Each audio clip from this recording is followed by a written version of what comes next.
Hello, everyone. Good morning, and welcome back to the StarCityGames.com Players Championship. Day number 2 pregame show is what we're bringing to you here, brought to you, by our friends over at Ultimate Guard and Carnox Chairs. Cedric Phillips, Patrick Sullivan. Good morning. You had your coffee ready to roll? Yeah, thank you for everyone joining us this morning. 2 special viewers, in particular, my children, Vivian and Griffin. Good morning. Good morning, young ones. Especially you, Vivian. Be sweet to Mama. There you go. Matthias Hunt, good morning. Morning. Anyone to say hi to? No, I'm good. I'm good. I don't. No loved ones. Everybody I know is already sitting right here. Just like, all right. Yep. Must be nice. Yeah, we have a couple babies at home. Emma, hi. How are you? Hi, I want to give a special hi to Cedric, Patrick, and Matthias, the family I have. Thank you.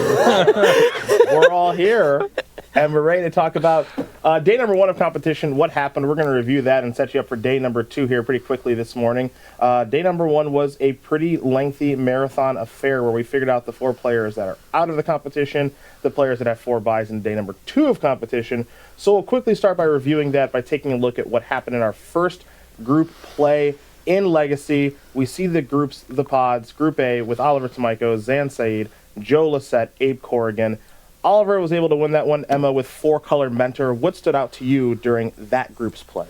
So the big things that I liked in that group's play, I really liked that, one, Oliver was able to navigate the blue mirrors very, very well. And I also liked a lot of what Zan Syed brought to the table, right? He's kind of been known as a metagamer here on the tour, and he brought this Sultai Snow deck that had a ton of hammers that are really good for these blue mirrors. We saw Bitter Blossom, a bunch of main deck copies of Veil of Summer. He was low on things like Force of Will, these anti-combo, or non-card advantage things that you are going to frequently board out in those matchups. He just effectively pre-boarded for the matchups, and it paid off for him in a big way. Pretty interesting stuff there. Oliver ended up winning the group with 4-color Mentor. Only person playing that in the field here in Legacy. Kind of an odds-on pick to do very well in this tournament, and thus far he's doing so. We take a look at Group B here very quickly. You'll see that Matthew Dilks got the job done there. He won his group with his Golgari Depths deck, taking out Dylan Donegan, Zach Allen, and Jeremy Bertarioni. Matthias, anything stand out to you about that group? Well, and just in general with that group, I mean, Matthew Dilks showing a lot of comfort and taking his Golgari Depths deck into that. I think it's showing that there is some metagaming to be done, but a lot of players here are going to be, instead of metagaming, just playing to their strengths. I think Dilks, more than anyone else in our field, chose to do that yesterday. And while he didn't get a bye, he did end up making it into day 2. Yeah, he absolutely did, and playing what he knows best for sure, which is Dark Depths. Knows that better than any of the other competitors here in the room. Group C is what we'll take a look at next. It was Collins Mullen who got the job done there. He played Hogak, one of a couple people doing that, took care of Jonathan Hobbs, Season 2 Invitational Champion Chris Barone, and Harlan Fear, who had a rough go of it here this weekend. Patrick, anything stand out to you, especially the choice of Hogak this weekend? Well, you go to Group B, and Dylan Donegan also went 2-1 with the same deck. And when asked about it, Donegan said, I think this is the best choice, not even close. Okay. Very confident in their Legacy selection. We saw a lot of blue decks gunning for other blue decks. Metagame broadly light on anti-graveyard measures, and the players who played Hogak performed very well. Yeah, it was notable that there really just was not that much graveyard hate here this weekend. Not a ton of Hogak decks in the room, but for the players that did play it, they certainly did have some success. You saw that with Collins and his 3-0 through his group to move him on to the battle for buy stage of things. In Group D, very quickly, we will also cover that. You'll see that Colin Roundtree took care of business. He went 3-0. Dominic Harvey, Drake Sasser, and Edgar Magiesh were victims of Roundtree. Roundtree playing Death in Taxes here. The banning of Ren in 6, I think a very big deal, putting that deck back on the map. And Emma, I know that you said had you have seen the deck list a little bit earlier, you may have picked Colin to win this whole thing, which is pretty notable. Yeah, so he just kind of put on a clinic every round we had him on camera. Yesterday we saw a time-shifted match with him playing against Dom Harvey for that 3-0 in the pod. And game 1, for a lot of it, it kind of felt like it was going to be a runaway for Dom. He had a bunch of his card advantage engines online, like Sylvan Library, Leovold, which is great against the Walking Ballista, Rashad and Port deck. And Roundtree was able to pull it out with a bunch of Flicker Wisp tricks that you're not going to see from someone who's picking up the deck for the first time. It's very clear that he's made the playoff rounds of a Grand Prix with the deck recently. Yeah, second place with Death and Taxes in Legacy. That deck was kind of pushed out of the format when Ren and 6 was legal in Legacy. Ren and 6 is gone. Death and Taxes actually looks pretty good, and he's the only person playing that in the Legacy portion of our tournament. So we take a look at that very quickly once more if we can. Our Legacy group play, the players that kind of moved along, Colin Roundtree, Collins Mullen, they're through, Battle for Buys, all that good stuff. And that's good for them. The Legacy portion was kind of interesting because I think it was, I would say, Matthias, the most diverse of the metagames here this weekend. Yeah, I mean, I think Legacy is very interesting because with the change of a lot of new Eldring cards coming into an older format, along with the banning of Wrenn and 6, no one knew exactly where the format would be. The safe play that players were going to do is that a lot of players played a blue-white shell of Legacy. You know, so you have some of your things that you'd expect with Jace the Mind Sculptors, Swords to Plowshares. But then as far as what they put next to that, we saw a lot of different things. A lot of players going toward Oko, a lot of players going...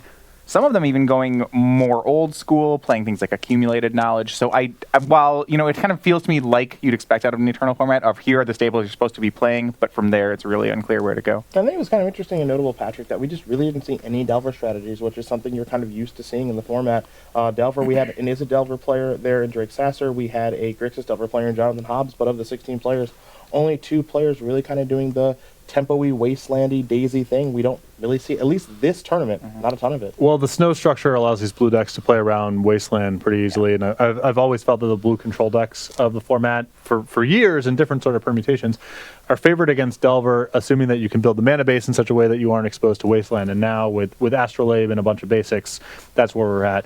What's really notable to me about the Legacy rounds is we had so many blue decks that were trying to fight against other blue decks, and what advanced through the pods.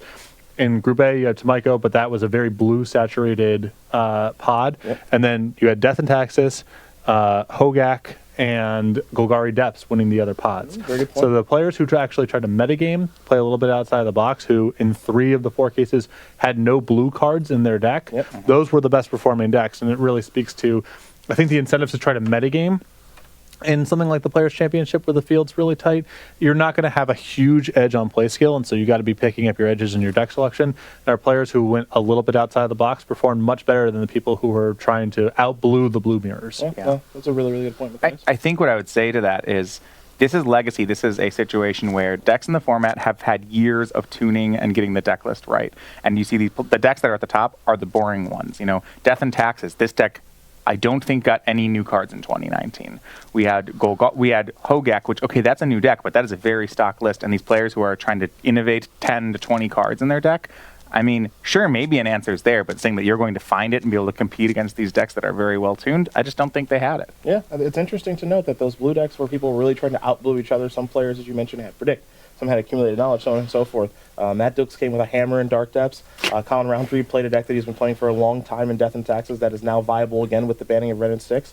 And then that Hogak deck as well, which was very, very impressive for Colin Roundtree and Dylan Donegan. So shout out to those players who got to move on to the Battle for Buys. They locked up day number 2 very, very early for winning their group. And now we take a look at the modern portion of things and give you an idea of how things went. So in day number 1 of competition, we had the Battle for Buys side of things, and we had our Play to Stay side of things. For our Battle for Buys, those 8 players, they're locked for day number 2 of competition. What they were playing for was to get a buy in day number 2 of competition. And for Oliver Tomiko and Zen Said, they were able to do that. They won their groups. They got a buy in day number 2 of competition, and we'll be going over those brackets in a bit later on down the show. But for Oliver, Emma, he wins a lot. Yeah, I mean, it's someone where he was kind of the favorite coming into the tournament. He just is someone who didn't really deviate too far from any of the norms in the format, right? He brought a blue deck in Legacy. He brought Urza in Modern. Mm-hmm. These are the things that we kind of thought would be the best decks coming into the weekend, and his plan is just to pick the best deck and have a high enough degree of difference between him and the rest of the field to be able to kind of leverage the fact that people are gunning for it and come out on top anyway. He's made it look pretty easy thus far, I will say. It's been a really, really good tournament for him. And we can't kind of downplay Zan either, our SCG Tour Player of the Year, Matthias. He's also had a really nice tournament. He's got a buy into day number 2 of competition as well. Yeah, Zan Sayed is a player, I think, who's been pretty impressive on the tour, and this is the type of tournament that really favors him for a couple of reasons. Zan's biggest strength is his ability to metagame other players, kind of tune that deck to figure out the right thing for a situation. The Players' Championship is the tournament where I think he gets the most mileage out of doing that. I think so that's a strength. I think on top of that, the the Players' Championship is a 3-day event, which is a grueling progression of only high-stress matches. Yeah. I think Zan, as a player, has a pretty good head on him for navigating that without over-stressing about it. And on top of that, his play skill is good enough that all of those, I think, make him one of the strongest competitors in this field. Take a look at our Battle for Buys graphic here. Again, Zach Allen, Jonathan Hobbs, things did not go ideal for them. And you see Collins, Mullen, and Drake Sasser, they had to play against each other to see who had a bye. And then Matthew Dilks and Colin Roundtree, they got to play against each other to see who had a bye. Roundtree took care of Dilks, and it was it was Sasser who took care of Mullen. So they'll have buys. It'll be Tomiko, Sasser, Zan, and Roundtree that have buys in day number 2 of competition in our upper half of our bracket. Who stands out to you there, Patrick, as maybe the most favorable in this position? Someone getting a bye there, obviously a big deal for all 4, but anyone take the lead of those 4 to you? I mean, I think that, Tomiko's probably the most technically skilled player in the field. Okay. I think that Zan has, I think Matthias spoke to it very well. I have not seen much more of an even keel player in the SCG Tour this year, someone who doesn't go too high or too low depending on wins and losses and takes a long view when playing in these tournaments. And these events are extremely stressful. Mm-hmm. It is a major mental and physical toll over the course of the weekend. And I think just being able to steel yourself against the emotional roller coaster of playing an event like this is as valuable as playing well and selecting good decks. Fair enough. We take a look now at that graphic one more time because we got to go to the play to stay side of things. So for Dylan Donegan and Jeremy Bertarioni, they were able to win their groups. Dylan Donegan going 3-0, Jeremy Bertarioni going 2-1, both members of Team Lotus Box, so they were through. They rest pretty easily after those 3 rounds and say, okay, we're in day number 2 of competition, not a ton to worry about. But for Harlan Fear and Chris Barone, a tough road to hoe, and they are no longer in the tournament anymore. They lost their groups. You see Harlan going 1-2, loses out on tiebreakers, and Chris Barone 0-3 for our Season 2 Invitational Champion. Just a pretty tough tournament, Emma, unfortunately for him. Yeah, and, he brought this humans deck that kind of, got him to the dance, so to speak, right? He made the playoffs of a Classic to make it to the Invitational.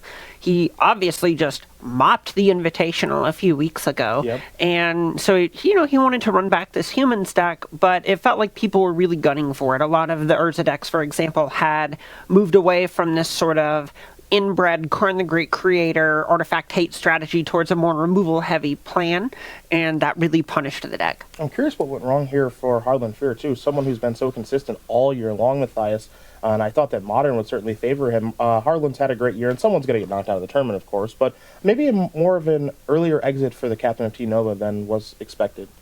Yeah, I think that might be the case. One of the things is that Harlan on the tour this year played a lot of good stock 3-color decks. And I think when you're playing against a field where you are significantly stronger than the other players, like, at an open, I think there's a lot to be had there. One thing, though, is on a Players' Championship, you have to adapt your play sometimes because you can't just assume you're going to bully people by outplaying them with good cards. And I don't think I saw the adaptation that I would have liked to have seen from Harlan. So he showed up playing these mirrors against players who are at his level, or in some cases, maybe a stronger player on technical play. And I think that might have just ended his tournament. Yeah, it's a tough loss there for both of those players, unfortunately. As we take a look one more time at the graphic for play to stay, you'll see the other 2 players that did get knocked out of the competition. Abe Corrigan and Dom Harvey, they had a grudge match that it was a good one between the 2 of them, and Dom Harvey was able to come out on top. An interesting story between the 2 of those players because they have run into each other a couple of times over the course of 2019, but Patrick, you and I got to watch it. Dom Harvey coming out on top because we did have to play standard in those grudge matches, and it was Jun Sacrifice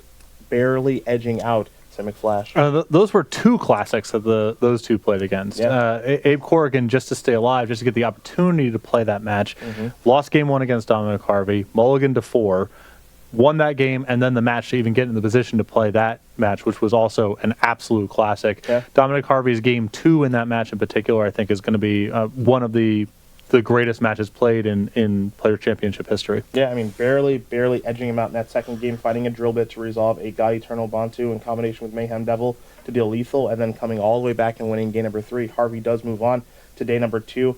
As does Edgar Magalhaes, taking care of Joe Lisette, the defending champion, who, Matthias, we have not seen a lot of on the SCG Tour this year because he didn't have to come. He was the reigning champion, so he's already qualified for the Players' Championship. But unfortunately for Joe, talking to him, he said that he played Jund Sacrifice because he knew it was powerful, but he didn't get the opportunity to test it much, and it showed in that mirror match where Edgar was very well tested. Yeah, Joe is a really strong player, and I think this, for me, this was one of the surprises of day one as far as our players to be eliminated. I didn't expect Joe to be gone so quickly.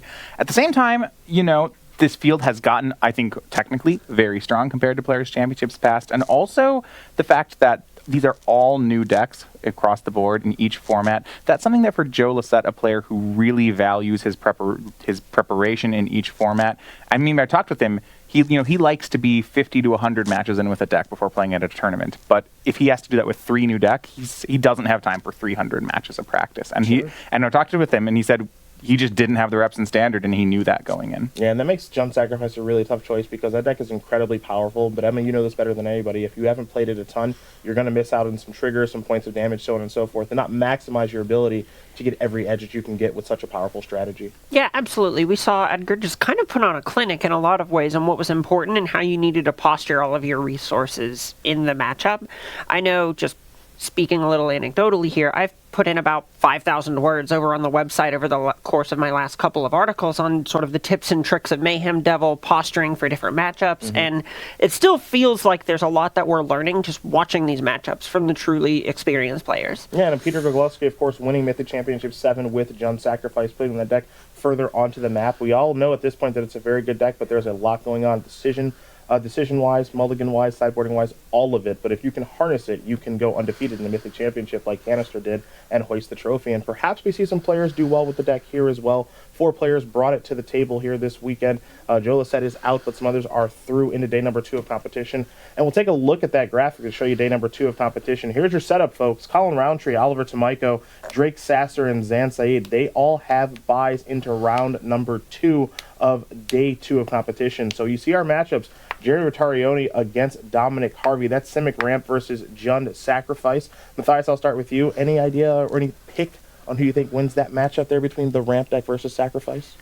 In that situation, I think right now I like Jund Sacrifice in the matchup. That one to me is a bit closer, but I'll go with Jund in it. And do keep in mind that we're going to kind of see some redundant matchups here because we only have 4 different standard decks come. We had 7 Simic Ramp, 4 Simic Flash, 4 Jund Sacrifice, and 1 Golgari Adventures. That was Chris Barone, who's out of the tournament. So for you standard fans out there, I hope you like Simic and Jund Sacrifice strategies because we're going to see a lot of it as we go back to the bracket. We'll show you another matchup here very quickly. We got Collins Mullen on Simic Ramp against Edgar Maguiche playing Jund Sacrifice. Patrick, I come to you very quickly here. Ramp versus Sacrifice once again. But Edgar has shown that he is very, very proficient in playing that deck. Yeah, and I think that's why I would give a slight edge to Edgar here. I think that matchup is pretty close to a coin flip. I don't think the Jund deck is quite as strong as it is against the Flash style deck.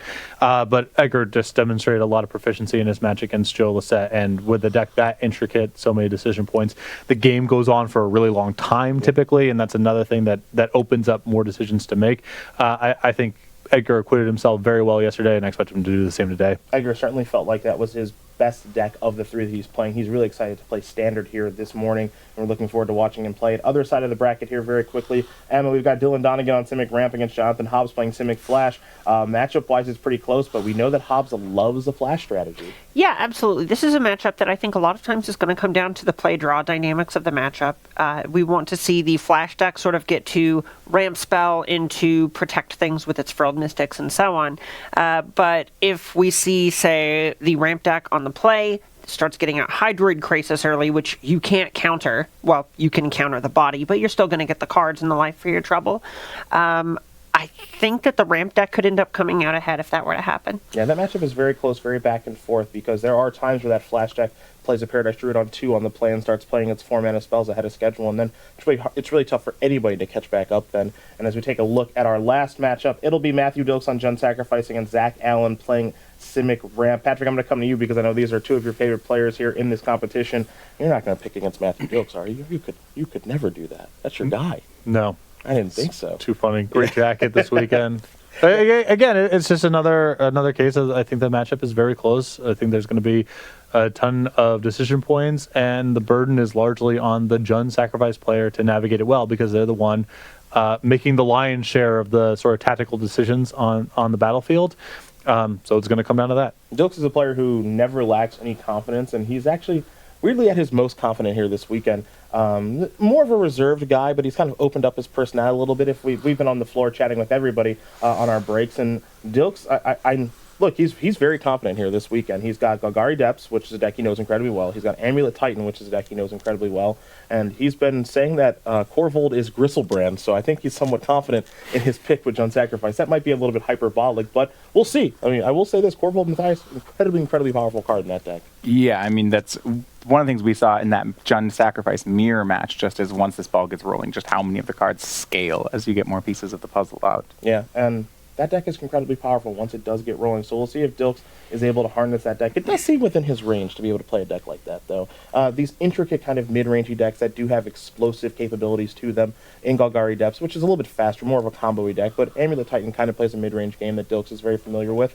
And this Jund Sacrifice deck, Emma, as you said, you've written a lot of words about the deck, a lot of decisions. Seems like it's in Matt's wheelhouse. Yeah, I mean, it's certainly the spot where we see Dilks as sort of someone who solves puzzles a lot of the time. He needs to try to figure out how to thread a needle with the resources that he has given to keep the game just out of reach of what his opponent is doing. And it feels like that's going to favor him in this type of matchup. Well, that's the top bracket. Do want to let you know that the bottom bracket, this is going to be a double elimination tournament. So in the upper bracket, it's going to be standard. In the bottom bracket, it's going to be modern. So players will shift. This is empty right now, but we're going to work through a double elimination bracket all throughout the day. We got to work out who's going to be in the top 4 tomorrow, where it will be best of 3 matches across 3 formats. So we got a long-ish day ahead of us today and a very fun and exciting day in front of us tomorrow to crown ourselves a champion. And speaking of which, we got to make our predictions once again now, given day number 2 of competition. I'm not going to change my prediction. I'm going to stick with Dylan Donegan, who's one of the most experienced players in the field. Might be the most experienced player left in the field because Joe Lissette's no longer in it. Dylan played in our first Players' Championship, barely qualified for it back in 2014. He's here in day number 2 of competition again, and I can't believe I'm going to say that the 22, 23-year-old from North Carolina is our most experienced player in the field as far as the Players' Championship is concerned, but he is, and that's why I pick him. I was forced to change my pick because Chris Barone has been eliminated. Yes. I wanted to stand by this pick, but I was told the graphic is busted and was really told by the production staff to change the pick. Yeah, you have to pick someone else for a couple different reasons. So, all personal humiliation aside, Yes. I'm selecting Colin Roundtree. I think of all the players that in this event, the blend of skill on camera and deck selection, I think he's got the best shot in the field. Fair enough. Matthias, I can't imagine you're switching. I'm going to give you the whole top 4. All right, I'm going to say, Wow. yeah, all right, I'm going to have, all right, Oliver Tomiko, Okay. Edgar Magalhaes, Okay. Dylan Donegan, Okay. Zan Sayed, and I'm sticking with Oliver to win. Fair enough. Emma, are you that bold? How do I follow that up? I don't really know. Look, if it happens, that's all. Then I just then tomorrow's pregame is just going to be sitting here like this. Okay. Wow. Fair enough. All right. Well, I'm not going to switch my pick from Oliver Tomiko. Right. In our Players' Championship preview article, we had him unanimously as the strongest player. He is biased already. He kind of crushed the first day of competition. He hasn't really given me a reason to change my answer at this point, so I'm just going to stick to my guns here. Fair enough. No switches there. And then for Nick Miller, I think he's going to stick with Edgar Magalhaes. He's not going to switch things either. So there you see our picks now that we are in day number 2 of competition, and we got to get ready to play that second day. So we're going to take a little break here from the Star City Game Center in Roanoke, Virginia. And we do come back. It'll be round number 1 of day number 2. We're going to watch some standard action, work ourselves through some modern as well, and figure out who's going to be in the top 4 for Sunday. We'll see you back here real soon.